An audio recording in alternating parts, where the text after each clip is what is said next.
Look up from your telescope, take me on this journey home. I don't wanna wait no more.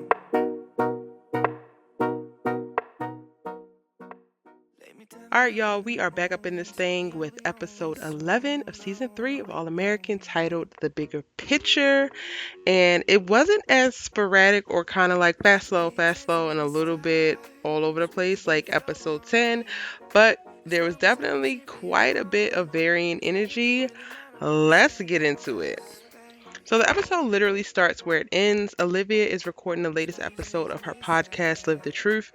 And it's funny because Layla becomes the catalyst that pushes Liv to do even more than just talk about the issues and kick up dust with Laura, in which she actually steals the body cam footage from Laura's computer by the end of the episode. And at the start of the episode, we see the beginning of her recording this podcast, and then by the end of the episode, we see the rest of what happened from that particular moment.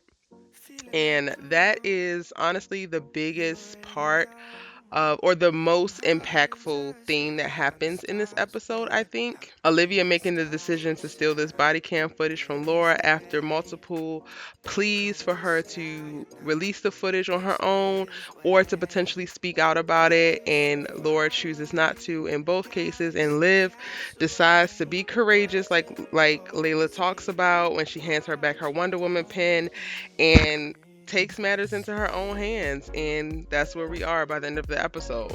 I'm here for Nurse Joy and Olivia's relationship. I'm going to pull back a little bit and pull back from the end of the episode and the most impactful moment in reference to stealing this body cam footage and talk a little bit more about Olivia in this episode. And I'm here for Nurse Joy and Olivia's relationship. She forces Olivia to be open and honest, and Olivia truly does trust her. It is so dope to see her making progress and getting back to a stable place. Their coffee date is the setting for one of the Bolivia moments, or the very first Bolivia moment that we have in this episode. And child, they are rationing out these Bolivia moments. They are literally like, y'all gonna get all of 1 minute and 45 seconds combined. So if you see them multiple times, you're gonna get 45 seconds at this time, and you're gonna get a minute at this time. And I am not here for it, but I get it because we have spent so much. Like, we literally spent the first 9 episodes of this season really knee deep in like what is going on with Olivia and Spencer, so I get it, but they just picked a hell of a time to really ration this out, because now we want to know, like, where do they stand, how do they feel, what are they thinking, what are they doing. Meanwhile, they're giving them every reason not to talk about each other. They come together last episode in the hospital and they're worried about Jordan. They come together this time by accident. Spencer's still worried about Jordan, and they run into each other at Spencer's job, and then they run into each other again at the flower visual, and they're worried about this black woman who just lost her life. So there's not even any room really to explore the conversation of like what's actually happening with them. And y'all, it don't appear that they're actually texting or talking in between time or in downtime. Like, I really can't tell what is happening with them, like, on the low either. So yeah, we are definitely being rationed out. I think it's going to be a couple more episodes of rationing out this Bolivia moments before they jump back into it by the end of the season, and then actually give us some definitive answers. Shoot, they might wait all the way until International Players Anthem episode, which I believe will be episode 18, before they actually give us any kind of clues either way, which would really suck, but you never know. Anyway, like I was saying, the coffee date is the setting for the first Bolivia moment from the episode. And before I talk about Spencer and Olivia, I do want to take a second and talk about the important point that Nurse Joy makes when she says, sometimes fixating on other people's problems to avoid your issues can be an addiction too. Just all of this, y'all. I told y'all already in my episode 10 breakdown video. If you haven't seen that already, make sure that you go watch it after this. But in that video, I told y'all that I'm riding with whatever Nurse Joy says the rest of the season. She is so right. Olivia has avoided dealing with her own crap, which is how she ended up saving Asher after he embarrassed the hell out of her and slut shamed her. How she compromised her relationship with Chris, that was potentially a situation that would be very much so focused on her and all about, making her the center of the relationship. And again, she ruined that to run and save Asher. So Nurse Joy be knowing, and she don't even know the half of all of what Liv has done or been through, and I absolutely love it. So I love that she makes this point here, and I think that it's honestly a little bit of foreshadowing, because while Liv is back on the straight and narrow and really focused on her recovery, it won't be smooth sailing, y'all. So don't fall into like a false sense of like security around that, because I do think that we're going to see a couple hiccups. Like even at the top of this episode, when she starts talking with Nurse Joy asks her like, how are you? She's like, oh, I'm fine. And then she's like, no, let me ask you again, how are you? And she's like, today was really rough. It's really hard resisting taking something. And you can kind of gloss over her saying that because of all the other things that happen in the episode, but Olivia actually says that. So this recovery will not be a walk in the park, and I can definitely see Olivia making a few missteps in the episodes to come before this season ends. Okay, but now back to Spencer and Olivia, and that Spencer walk up, peep Olivia, light up like a damn Christmas tree in Times Square. That boy wants him some Olivia so bad, and she is kicking that love and flirty energy right back. And that little couple seconds that they gave us of that, y'all, was really all I needed in the episode. I was good with that. That kind of gave me a inkling to like, okay, at least we know they definitely still want each other, even though we don't know exactly where they stand, but we know that they definitely want each other. And in this moment, I'm like, Liv really wants him. Like, Liv literally looks so happy for a split second in this episode, and it is when Spencer walks away and she's just like looking at him while he walks away. And like I said, we get a quick moment at the top of the episode, but we actually get a few minutes of Olivia at the flower vigil for Tamika, where Spencer can read Olivia like a book and knows that she's cycling through thoughts of, it could have been me, it should have been me, why wasn't it me? And Spencer steps in and tries to pull her out of it and comfort her. And this, y'all, it gave me old Spencer and Olivia vibes, like season 1 and 2 friendship Spencer and Olivia. And I wasn't even mad at that. So I don't know, y'all. I might can live with, Spencer and Olivia not getting together, but actually just getting back to being tight as hell. Tell me what y'all think in the comment section down below. Could you deal with Spolivia just being best friends? Like, if they went the rest of the season, or even season 4, just being like really, really, really, really tight friends, could y'all deal with it? Y'all gonna fry me in the comment section. But I want to know. That I just got a question. Anyway, why do I feel like Spencer James in this episode, or at least at the start, with everyone wanting pictures from him, is really Daniel Ezra? Awkward and low-key Spencer James is everything, and I feel like Daniel did not have to act in this moment, because y'all know Daniel is like mad low-key. He doesn't really like buy into the whole fame thing, and like seeing him be all awkward to all these people is just like the cutest thing ever. But I was just like, that is totally Daniel Ezra. He don't even have to act like Spencer in this moment.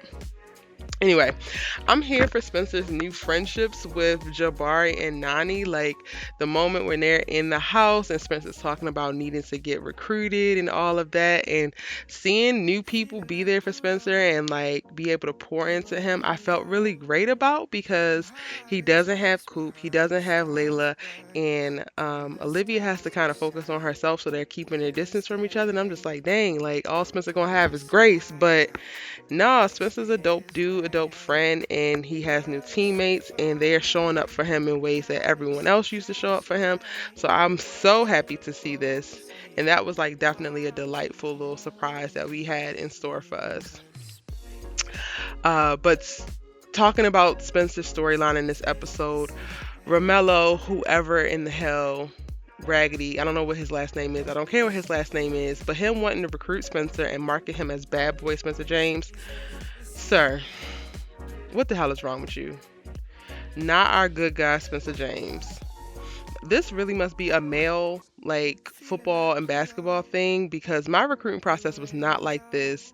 They did not come looking for you to be some kind of hardcore roughneck. Like, no. They want when I was going through the recruiting process, they wanted people who were really great in sports, but they also wanted you to have some kind of grade so that they know that they brought you down there and spent thousands of dollars on you, that you wouldn't fail out in the first semester and waste all that dang on money, and that you wouldn't be getting into fights and you wouldn't have to need to be bailed out of jail or on drugs or doing all these things. So this whole thing about the recruiter wanting him to be bad boy Spencer James, I was just over it from the moment that stuff fell out of his mouth. This coach is literally looking for a tough guy. Oh, I'm sorry, a bad guy to recruit with a negative persona because it makes him more marketable and scary. And child, it's just ghetto. Pure D ghetto, and I can't. Like, if you don't worry about if he can catch a damn ball and sit your little peasy hit, you know what? I'm not gonna read this man. I was just not feeling Coach Romello. Point blank period. Moving on. Jordan is sulking about not being able to play football anymore. And it's crazy to me because he seems more affected by not being able to play football than he is about Laura forcing him and Simone apart. Like, I can't with Jordan in this whole football is my dream now. All of a sudden, it's like you go in and out of different things. Like, I feel like in this moment, Jordan is acting like Spencer was when Spencer got shot. But like, Spencer has always been about this football life. Spencer always saw football as his way out, the way to take care of his family, the way that he was going to fulfill his purpose. And Jordan has not. Like, Jordan wavers so much. So I was really thrown off a bit by him not necessarily feeling a way or necessarily acting out about him not being able to be with Simone, because I honestly feel like in this season we have seen Jordan care more about Simone than he has about his football career or school. But anyway, Laura is going full speed ahead with this annulment, and I'm surprised that Billy is the one that's like, let's chill on this annulment. If you missed it, I did a video on if Laura was going to make Jordan and Simone get an annulment, and I talked about both Billy and Laura's reactions or potential reactions and my predictions to the reactions in that actual video. And honestly, I wasn't sure that Laura was going to go this hard, but if it seems like Billy is taking the position that I thought that Laura was going to take. So after this video, go ahead and watch that video and catch up on my thoughts around that, because Billy is definitely doing exactly what I said Laura was going to do. And y'all, I do not like sulking, sad, and privileged Jordan. In the first half of this episode, when Asher and JJ shows up, that's exactly what he is given. Do y'all see why he needs to be with Simone? Jordan is not an asshole when he's with Simone, but he pulls himself off the couch enough to take a trip to Crenshaw to see his best friend and brother Spencer. Jordan loves to get him some advice from Spencer, and we love to see it. Their bromance is another relationship that I'm definitely obsessed with on the show. And on a positive note, Scruffy Jordan is still fine. So at least he has that. And on another positive note, Tamia. Shout out to Naya, because she started calling Coop Tamia, and I think I'm going to keep that energy until she's back to being completely likable and making better decisions. But Tamia is not completely intolerable in this episode.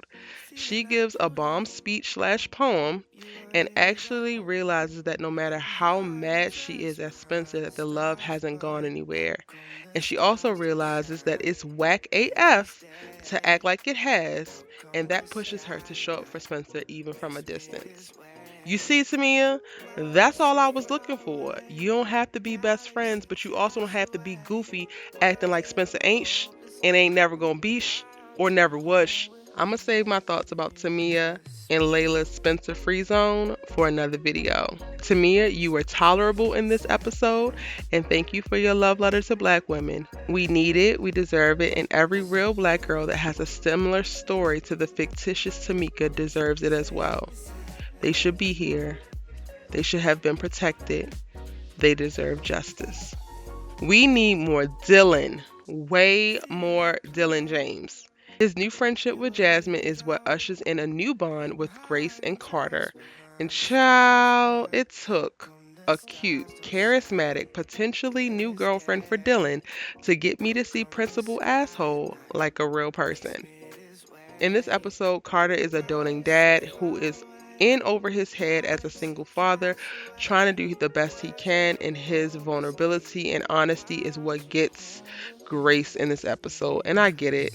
He is actually charming in a corny, help me understand my daughter and I'm lonely kind of way. And dude is fine. I mean, he's always been fine. A fine asshole, but fine. So I don't know. I guess I can get on board with the ship of Grace and Carter. Even saying it makes me just, I don't. The jury's gonna stay out on that, y'all. I will keep you posted when I start shipping Grace and Carter. Cause child, he's still on my list. But that is my breakdown for episode 11, The Bigger Picture, from season 3 of All American. Tell me now in the comment section below, what did you think of the episode? I want to hear all your thoughts, your theories, your questions, and your comments down in the comment section. Go ahead and drop 4 flower bouquets down in the comment section as well when you post your comment, as a way to stand in solidarity for justice and to say that you understood the message of this episode. I'm your host, Erica Vane, and I post new All American videos every day, sometimes twice a day, and you should really join the tribe by hitting subscribe. We have the best All American community and conversations on the internet, and I promise you're going to love it here.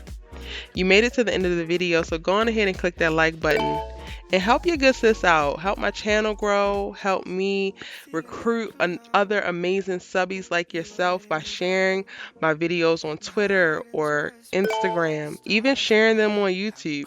Shout out to RK Collection because I got a notification the other day that you actually shared one of my videos on YouTube, and I greatly appreciate it. If you missed any of my All American videos, I have my All American playlist link for you right here. We have over 100 videos, plenty of content, so go ahead and get you some. If you're looking for a new series to watch, we have been covering the hottest television and films, and you can definitely check out my 2 television selections for you here. I love you so much. Thank you for watching, and I'll see you in the next amazing All American video. Bye. How come the stars don't shine?